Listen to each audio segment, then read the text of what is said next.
I love Orks, man. They're my favorite. With them being the comic relief faction in the 41st millennium, there's so much to love about them. From their dim-wittedness, numbers, and sometimes even ingenuity. I want to talk a little bit about how they divide into different clans and what they do, including their specialities. But first you gotta know the Orks are a mushroom-like race that work off of just pure instinct. This instinct comes in many ways, with them making weapons, guns, or just behaving in a certain way or growing bigger. They are sci-fi based and have the power of belief, meaning that if they believe something, it will come true if the shared consciousness believes in it, which can lead from guns and vehicles working even though they have no fuel or ammunition, or if they believe they can all breathe in space, they'll breathe in space. They don't believe in manifesting or even know it's a thing, but they do it a lot. They also make everything by themselves out of scrap. They also divide into certain subcultures, using a certain color or tactic as their big main defining feature. So, you and me, let's go through them all together. You know you want to learn more about these wacky fungi fella. Make sure to like and subscribe faster than a speed freak would if you like this video. I mean, it's gluten free, it's low calorie, it won't hurt you, it doesn't cause heart disease. I mean, why not, right? So let's just pick one, you know? Let's just pick one. Ooh, lucky. DEATHSKULLS first.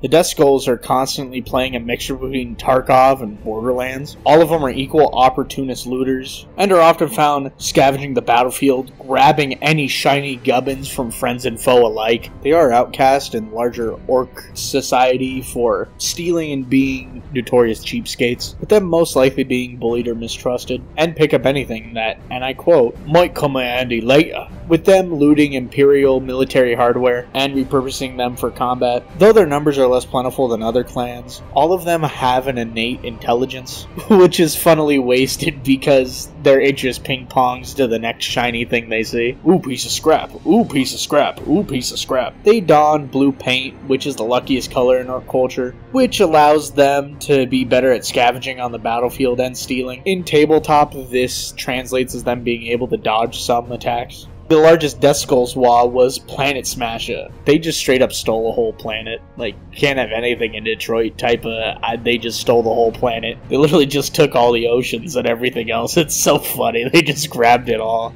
Mad Doc Grotsnick is the most well-known DEATHSKULL, with him being able to save the Prophet of Gorgonmort Ghazghkull. Grotsnick is also known for his better-than-usual surgery, but he does love going in, taking things out, and putting things back into bodies just to see how it'll work. He's kind of like Medic from TF2, but with less of a moral compass. For that, he's not particularly trusted, but when he has his surgeries work, they work very well. Let's head over to an orc clan that doesn't really deserve to be mistreated the way they are. The Blood Axes. The Blood Axes are the most tactically apt at fighting compared to everybody else. They were the first orc clan to ever come into contact with the Imperium of Man, and were all slaughtered, not only because of that, but because of other orcs killing them, in a big old planet-wide mosh pit called the Big Party. Since then, they have picked up some of humanity's tactics, and are outcasted because they are trying to be more tactical instead of running dead ahead at something. They do sometimes barter and act as hitmen for Imperium rogue traders who use teeth as their currency, as always. Their playstyle on tabletop looks mostly like infantry, where they use camouflage and speed, with their WAs mostly comprising of commandos and storm boys. The funniest, most goofball-worthy Blood Axe WA had to be the one for the Great Titan Heist, where a bunch of orcs came together like the SEAL Team 6 of orcs to steal an Imperial Titan. But then it exploded, leaving a sizable hole in a vital Imperium Forge world. God, that must have been fun. Probably like playing Mech Warrior. But you're also at a party and the water boiler in your house is about to explode. Boss Snickrod is the galaxy's most infamous Blood Axes orc. He is the orc equivalent of Sam Fisher, a jungle fighter that goes and hunts space marines around Armageddon. And has said even if the Wars of Armageddon stop, he will continue his campaign against the humans. Now let's move on to the flashiest he gets in the entire galaxy, the Bad Moons. The Bad Moons are the clout-chasing F-boys of Orc society. If orcs weren't good at smelling BS from a mile away, they probably would have invested in cryptocurrency and NFTs. In fact, I think an orc probably invented the concept of them. The Bad Moons live for getting more teeth and shiny gubbins, and are real accumulators of wealth. getting things like gold teeth and having their teeth regenerate faster than the normal orc. The Bad Moons, as long as being wealthy, are more shooty than most orcs, with their clan color yellow, meaning wealth because of how fastly their teeth yellow, and also the yellow of larger explosions, making it so they have various perks while shooting or exploding stuff. This on tabletop amounts to shooting more often, and shooting a bit more true, and in lore with them being able to shoot even if they're out of ammo, but them believing they have more bullets. For all intents and purposes, making them the shootiest orc clan. Sometimes Bad Moons and DEATHSKULLS behavior kind of combine together and make a subculture that is rarely seen, where they become swashbuckling space pirates named freebooters, where they plunder loot and often get more jewelry or gold rings and collect more stuff, while also being used as mercenaries for other orc clans. The most greedy Bad Moons WoW was one that was made to collect the bounty on an assassin. The assassin killed a bit too many knobs and didn't follow the one rule of Skyrim thieving and leaving no witnesses. This made the war boss Nazdaka put out a giant bounty on their head, which was collected on after the assassin revealed himself to kill Nazdaka and then immediately died from being dogpiled upon by so many orcs. Captain Badruck is the most well-known Bad Moons war boss, while also being a freebooter, which is just really good at his job. I mean, like, he deserves a raise so good. With a giant-sized, ridiculously large kill cruiser named the Blacktooth with substantial firepower on it, this is a transition to go from the Bad Moons to the Evil Sunz. I couldn't think of anything witty to say. Live with it. The Evil Sunz are the speedrunning gits, which are either to the battlefield or their own graves. These guys really like tricking out their mechanical vehicles, making them faster and louder. They are seen as a necessary part of orc society, using their big vehicles to transport troops to get to the scrap easier. The Evil Sunz have the largest population of speed freaks among the clan, who crave speed over everything else. The Evil Sunz are the fastest on tabletop and use things like speed wahs with vehicles.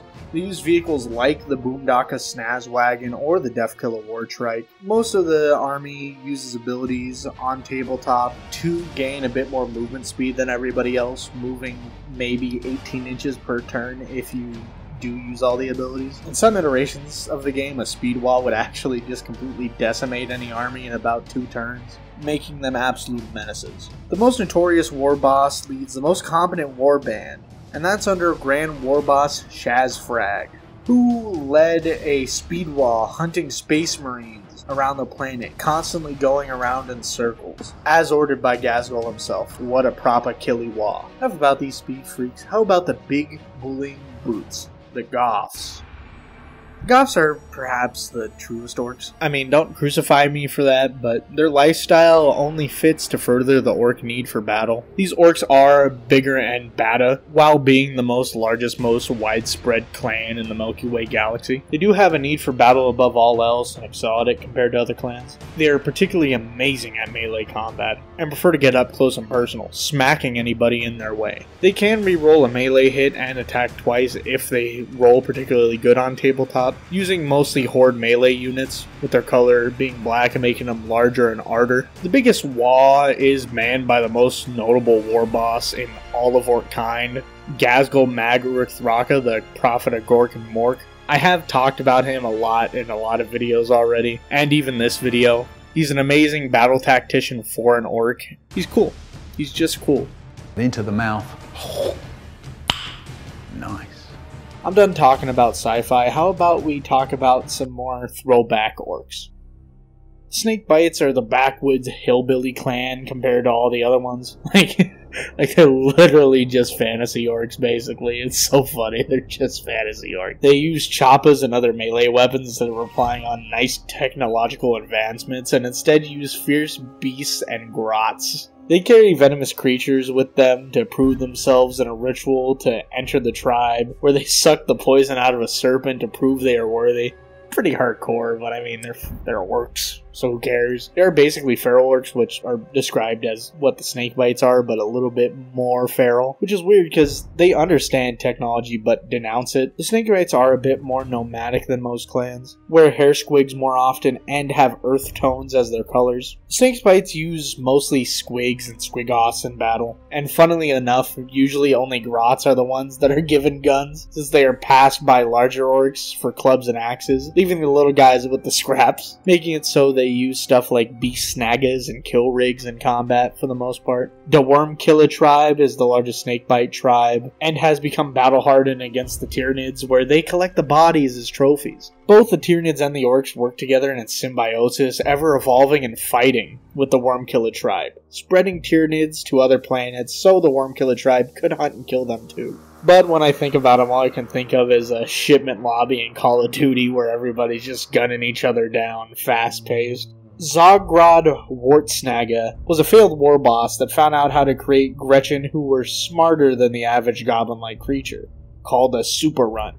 Zogrod is often hired by other war bosses to use the runts and earns his living that way. He's also a bit skinnier and's got kind of a mean hair squig going. Kinda like it. Good style. And that's most of them. What's your favorite Ork clan? Make sure to tell me in the comments down below. I personally love the Goffs, but I do like the Evil Sunz a lot for their speedwalling stuff, and it's so hard to choose. There is so much in Warhammer lore out there that I probably missed a small detail or misinterpreted something. If I did, make sure to inform me about stuff like that and what you like in the comments down below. See you next week, fellas.